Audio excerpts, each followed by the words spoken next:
The young woman was soaked to the skin, and not one person in that marble lobby would look at her. She stood in the middle of Kessler Private Trust, with her dark hair plastered to her face and a torn tote bag clutched against her chest. And she could not have been more than 23.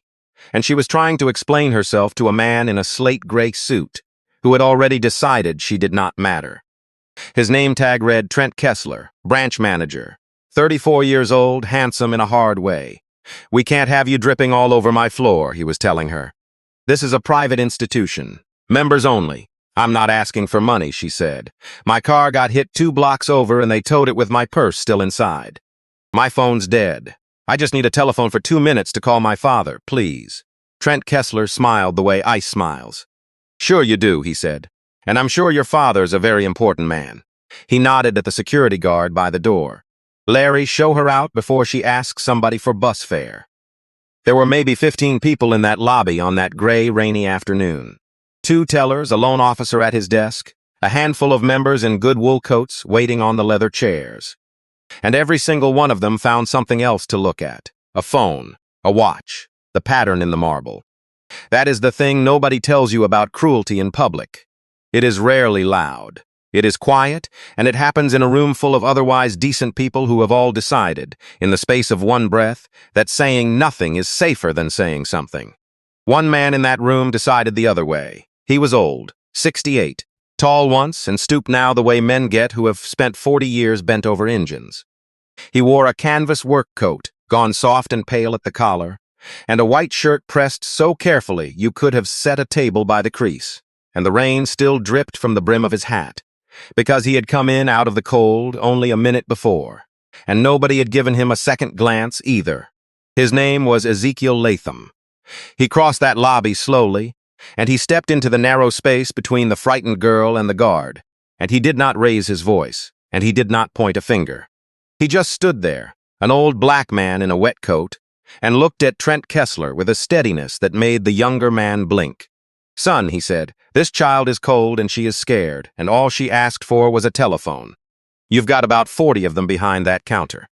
Trent Kessler looked him up and down, took in the fraying collar, the scuffed boots, the plastic bag of what looked like nothing. "And I suppose you're going to vouch for her," Trent said. "You two together?" "I never met her before this minute," Ezekiel said. "But I don't have to know a person to know they're a person." "This isn't your business, old-timer," Trent said. "Why don't you take your bag and go on? This is a bank, not a bus shelter." Something moved behind Ezekiel's eyes. Not anger exactly. Something older and quieter than anger. He had been called worse than old-timer in his life, in places far more dangerous than a bank lobby, by men who meant a great deal more harm. He reached into his breast pocket and took out a folded envelope.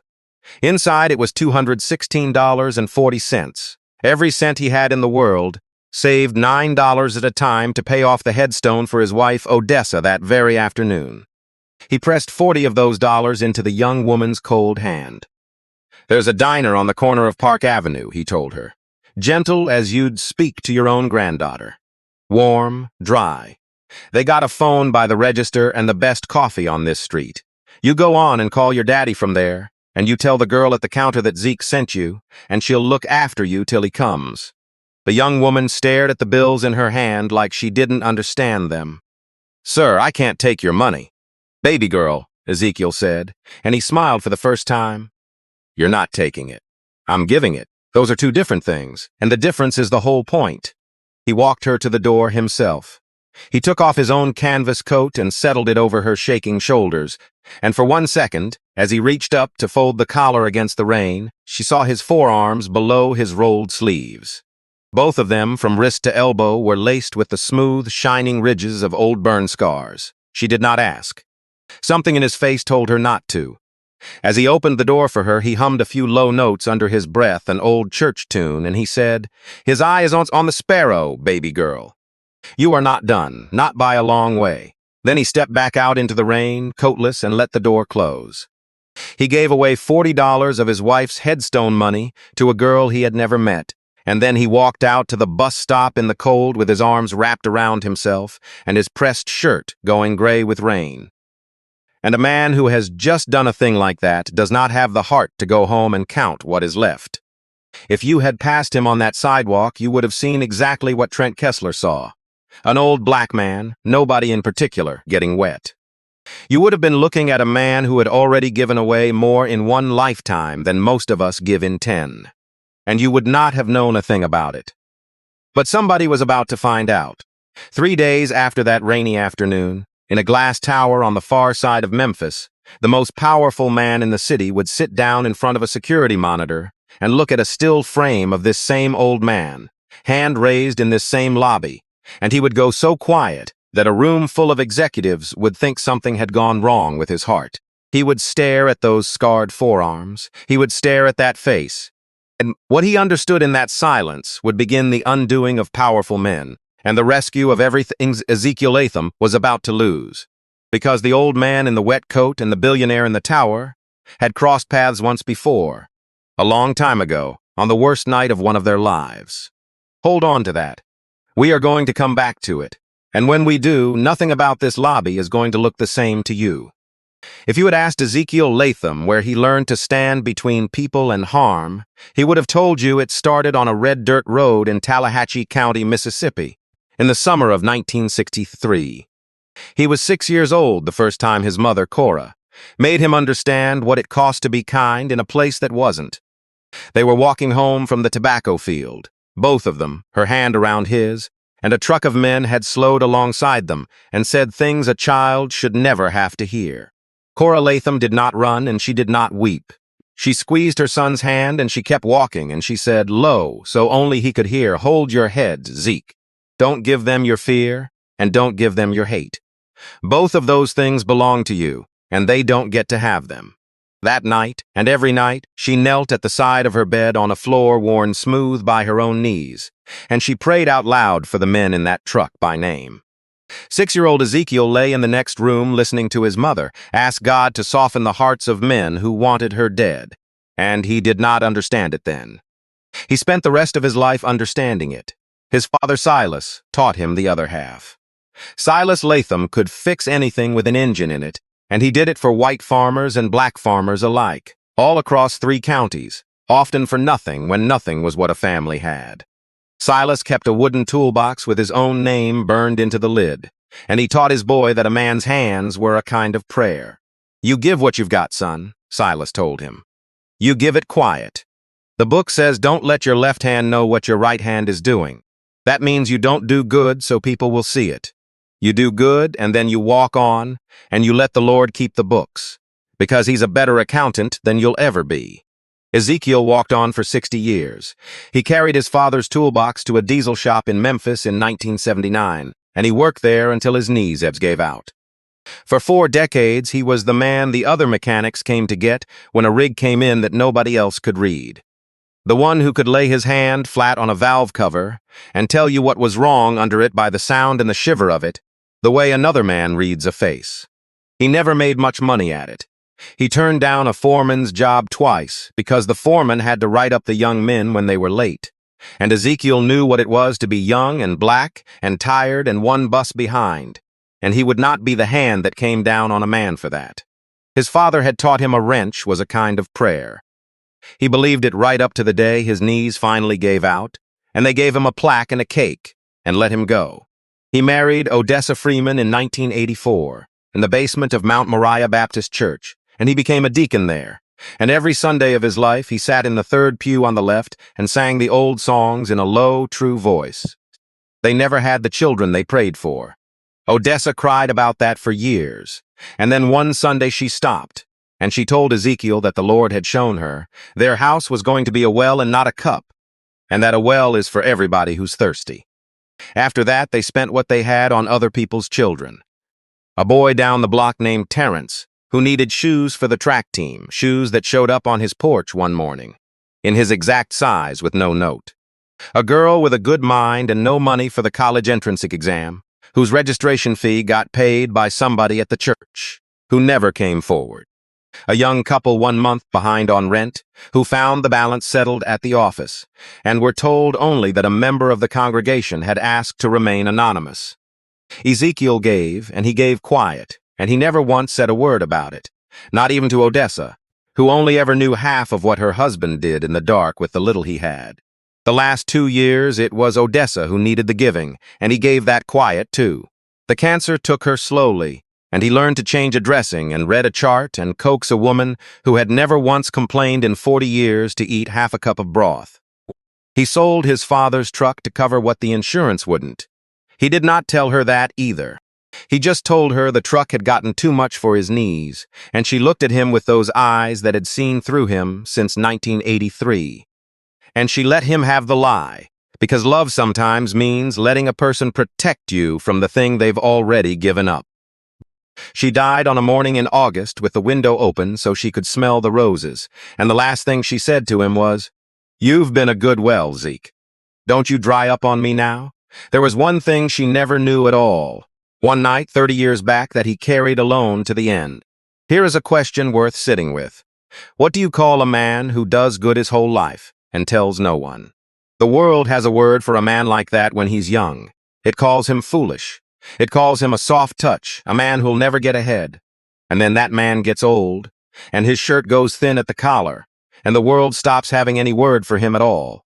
It just stops seeing him. Ezekiel Latham had been invisible for a long time. He had made his peace with it. What he did not know, walking home in the rain that Tuesday, was that his invisibility was about to end. Because 3 miles away, in a glass tower with his name on it, a man was already looking for him. He just didn't know it yet. Camille Dorsey did call her father from the diner on Park Avenue.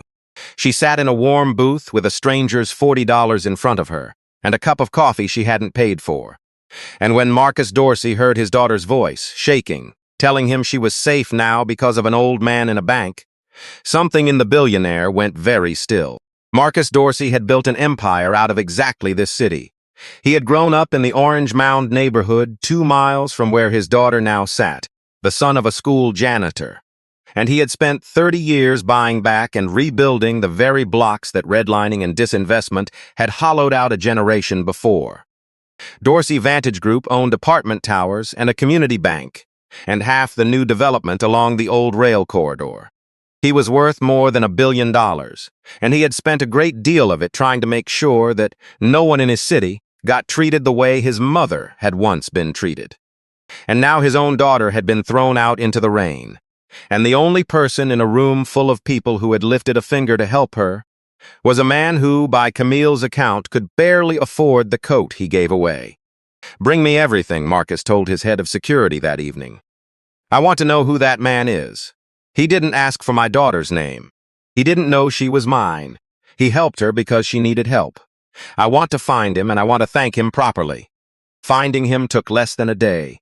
The bank had cameras, and that is the moment we started with, 3 miles and 3 days from where it began, the frozen frame on the boardroom monitor, the old man with his hand raised. But we are not there yet, because while Marcus Dorsey was learning the name Ezekiel Latham was opening an envelope of his own, and the news inside it was about to take everything he had left.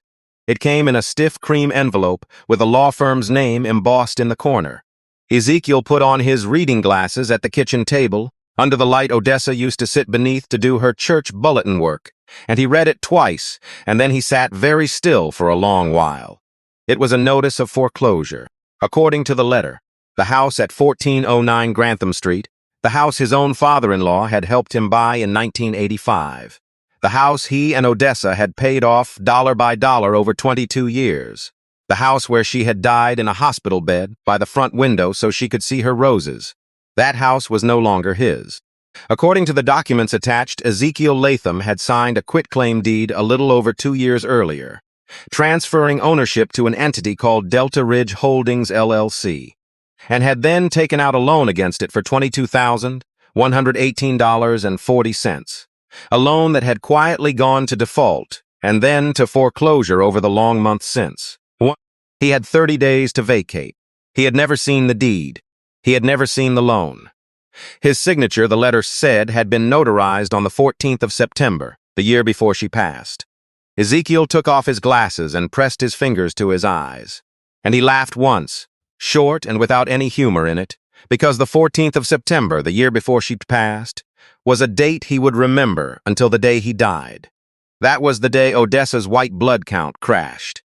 That was the day he sat in a vinyl chair at Baptist Memorial Hospital from 6 in the morning until nearly midnight, holding his wife's hand through a blood transfusion, signing his own name to visitor logs and consent forms with a hospital pen. He had not been within 2 miles of any notary. He had been holding the hand of the only thing on earth he had left, and someone had used that day to steal his home. He was not the only one.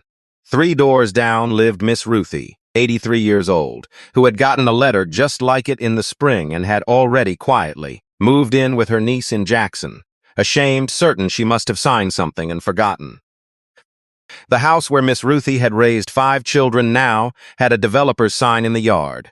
Ezekiel had watched it happen and had not understood it. Now, holding his own letter, he began to understand it all too well. If you have never had a piece of paper try to erase your entire life, let me tell you what it does to a person. It does not make you loud. It makes you tired in a place sleep doesn't reach. Ezekiel Latham did not rage. He got up from the table, and he knelt down on the floor the way his mother had taught him 60 years before, on knees that screamed at him the whole way down, and he prayed. Not for the house. He prayed for whoever had done this, that their heart might be turned before it was too late for them. And then he got up, and he did the only practical thing a poor man knows to do. He took the bus downtown the next morning to the Shelby County Register of Deeds to ask a clerk if there wasn't some mistake. The clerk's name was Delia Vaughn. She was 26, and she had worked the records counter for 4 years, and she was tired in her own way, tired of watching what she had started to notice. When Ezekiel slid his letter across the counter and asked, in his quiet voice, if she could help an old man understand how he'd sold some house he's never sold, Delia Vaughn looked at the document, and then she looked at his face, and something in her jaw tightened. She had seen this notary's seal before. Lonnie Pryor, Notary Public. She had seen it on a dozen quitclaim deeds over the past couple of years, all of them transferring homes owned by older people in the Orange Mound and Grantham Street neighborhoods to the same handful of shell companies. Delta Ridge Holdings, Bluff City Legacy Partners. And she had noticed something a careful person notices, and a careless system misses. On several of those deeds, the notary had certified signatures in 2 different places, miles apart on the very same day, at times that made it physically impossible for one human being to have been present at both. Delia Vaughn was not supposed to make copies of recorded documents for members of the public beyond the standard fee, and she was certainly not supposed to pull the pattern she had quietly been assembling in a folder on her own time, the folder she kept because it bothered her conscience, and she didn't yet know what to do with it. If her supervisor found out, she could lose the job that fed her little boy. She looked at Ezekiel Latham a long moment. She thought about her own grandmother. "Mr. Latham," she said finally, keeping her voice low, "can you prove where you were on September 14th of last year?" "I can," he said. "I was at Baptist Memorial Hospital all day with my wife. There's papers. My name's on every one of them." "Then you hold on to those papers," Delia said, sliding a card across the counter with her personal number on the back. "And you don't talk to that law firm again without somebody standing next to you."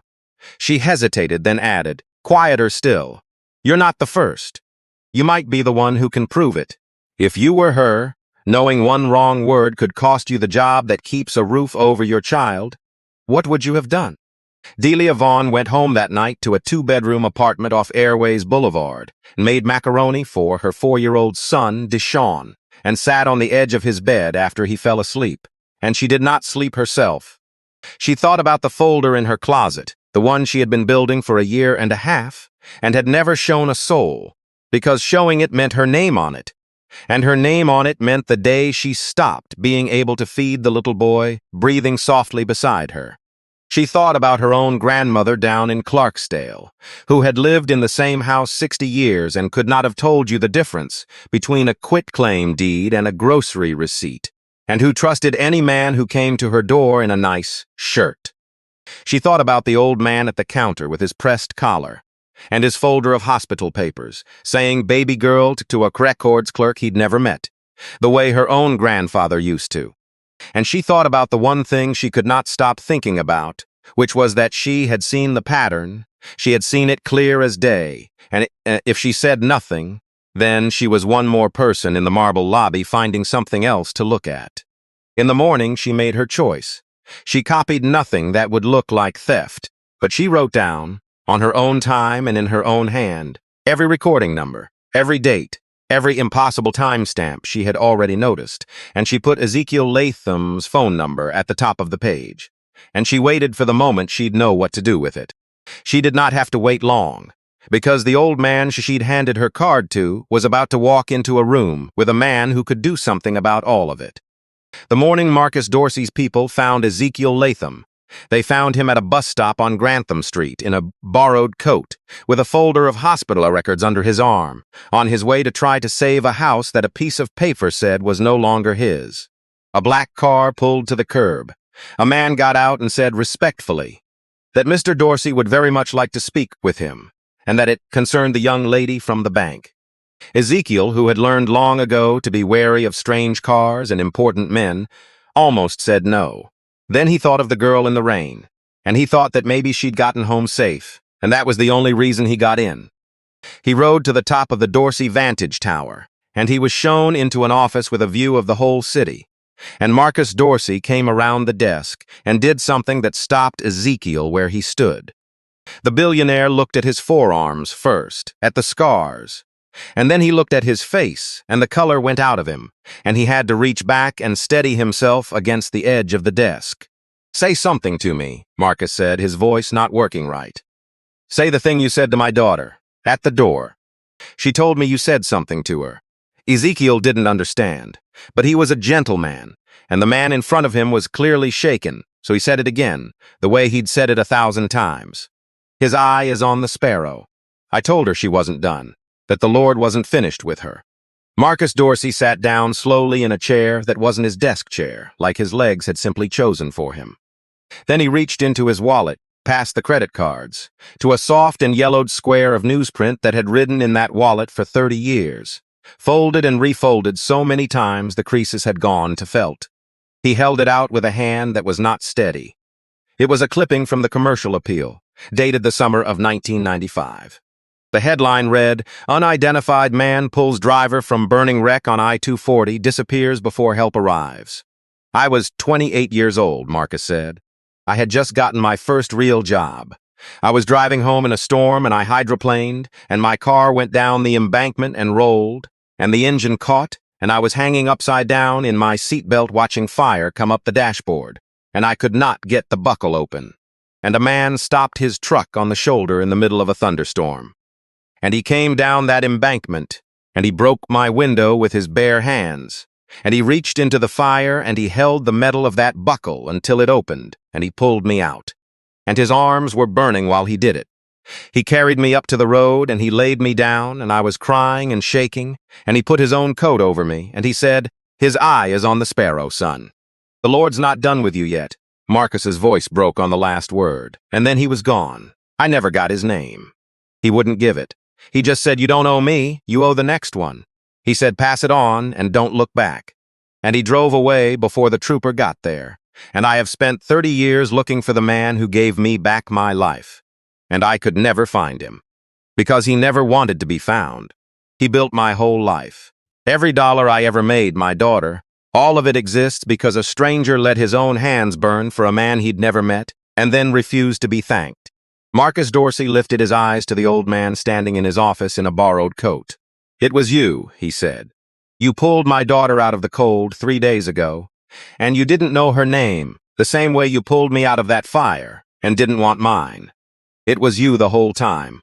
And the richest man in Memphis put his face in his hands and wept in front of a janitor, in an office in the sky.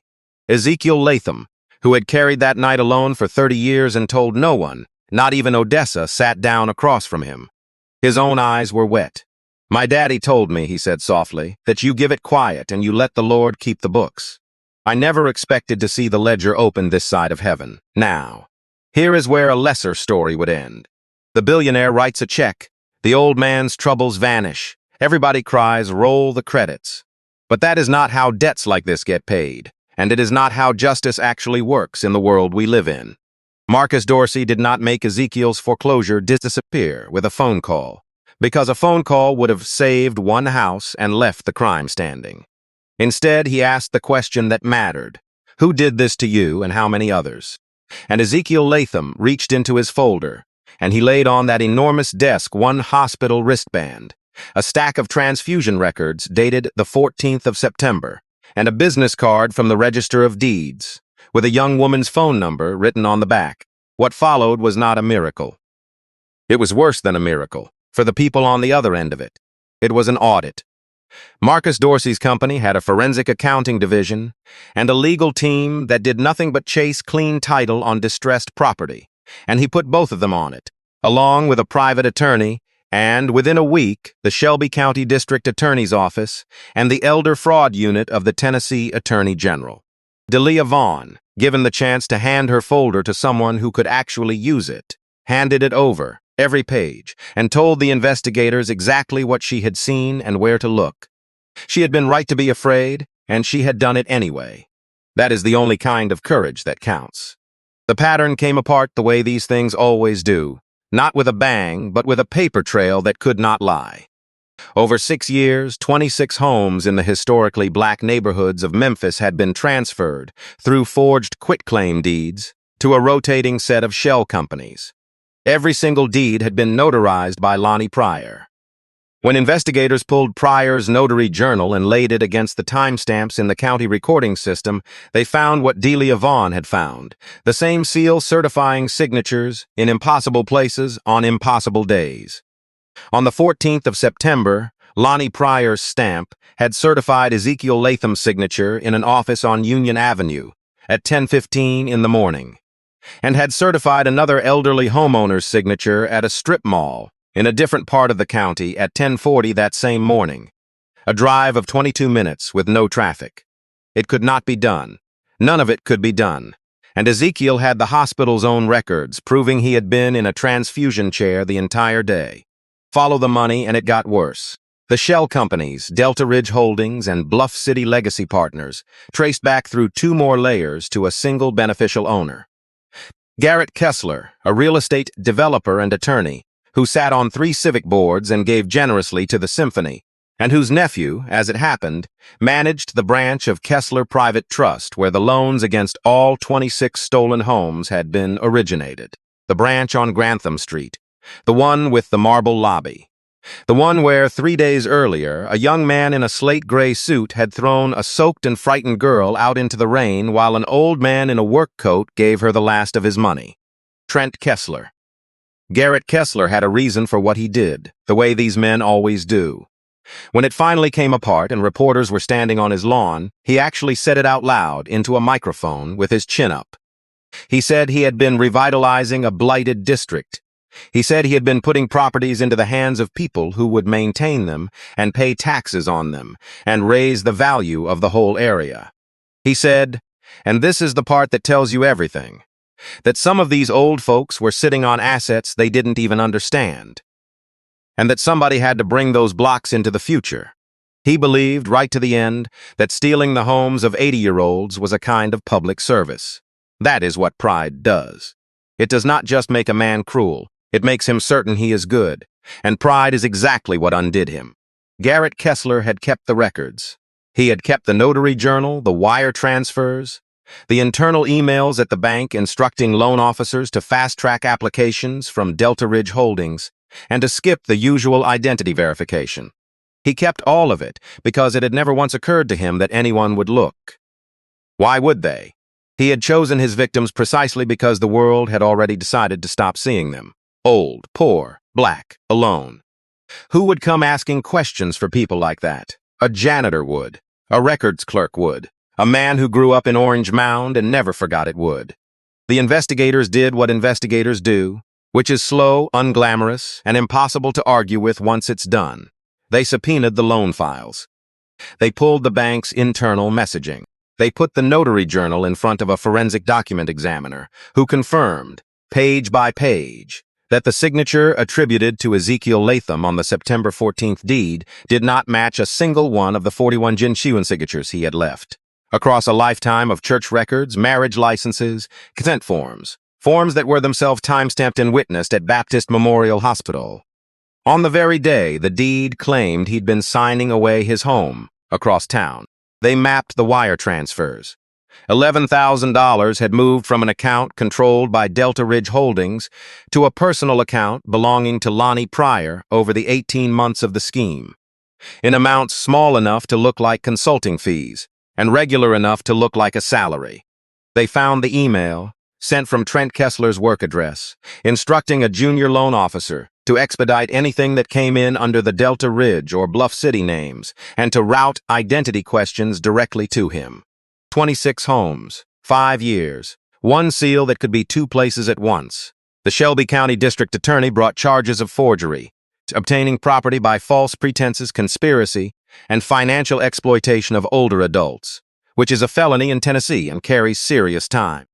The Tennessee Board of Professional Responsibility opened proceedings to disbar Garrett Kessler and strip him of the license he had used as a shield for a decade. Lonnie Pryor, the notary, folded first, the way the smallest man in a scheme always does.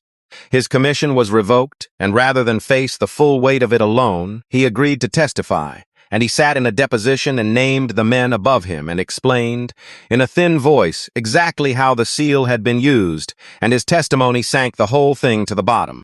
Trent Kessler was arrested at the branch on a Thursday afternoon, in the slate gray suit, and he was walked out past the same marble lobby, past the same leather chairs, past the security guard named Larry who had been made to feel small enough, once, that he'd done a cruel thing to keep his job and had thought about it every day since.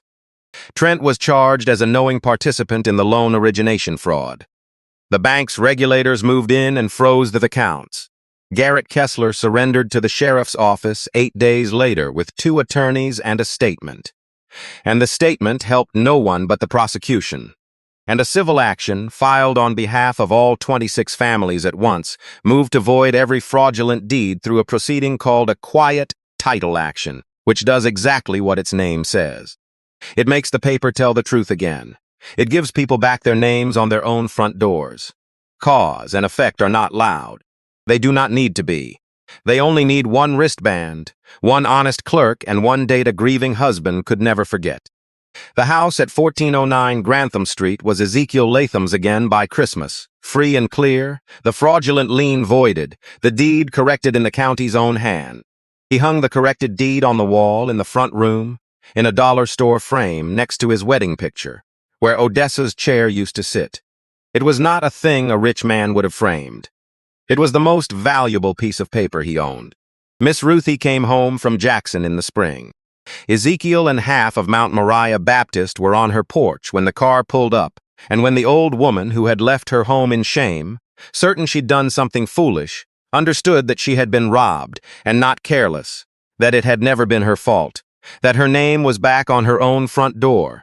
She put both hands over her face on the front walk and had to be held up. Her roses had survived the winter. She got down on her knees in the dirt that first afternoon, 83 years old, and pruned them herself, and would not let anyone help her. 24 other families, some of whom had already been forced out, were made whole one by one as the quiet title action ground forward, and Marcus Dorsey's company quietly covered the legal costs for every household that couldn't, and never sent a single press release about it.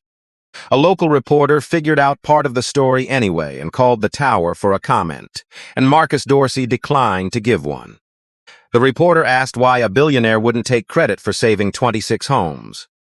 Marcus said only that the man who taught him how to do this had asked him to do it quiet, and he intended to keep his word. But Marcus was not finished, and he understood, because Ezekiel had taught him 30 years before, that the how of a gift matters as much as the gift. He did not turn the old man into a mascot. He did not put him on a stage. He paid the debt the way it had been given to him, quiet and aimed at the exact wound.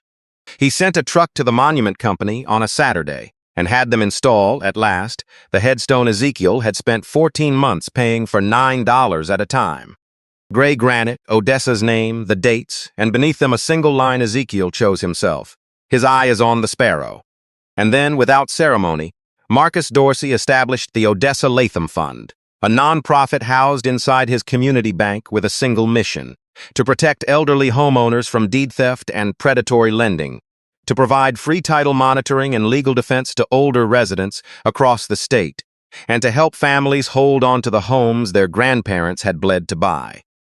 He asked Ezekiel to sit on its board. He did not name the fund after the janitor. He named it after the janitor's wife, because he had listened when Ezekiel spoke, and he knew whose name the old man most wanted the world to say. And Delia Vaughn, the clerk who kept a folder because her conscience wouldn't let her stop. The young mother who risked the job that fed her child to hand the truth to someone who could use it. Marcus Dorsey hired her away from the county at nearly double her salary to run the intake office of the Odessa Latham Fund. Her testimony was entered into the public record and read aloud in open court, so that the thing she had been afraid to do became the thing everyone would remember her for. The one who is willing to lose everything to tell the truth should never be the one who ends up losing. Ezekiel made sure of it, and Marcus made sure of it, and that is what turning a ledger right side up actually looks like. Ezekiel Latham did not become a rich man. He did not want to. He kept his job at the community center, though he only worked mornings now, and he kept riding the number 8 bus, and he kept his shirt pressed and his boots polished, and he sat in the third pew on the left at Mount Moriah Baptist every Sunday, and sang the old songs in a low, true voice. The only thing that changed was that people saw him now. Children on the block knew his name. And on the last Saturday of every month, an old man and a billionaire sat on a porch at 1409 Grantham Street and drank coffee and said very little, the way men do who have already said the only thing that ever mattered.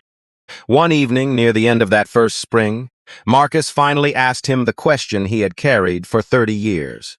Why did you never come forward? You could have had anything.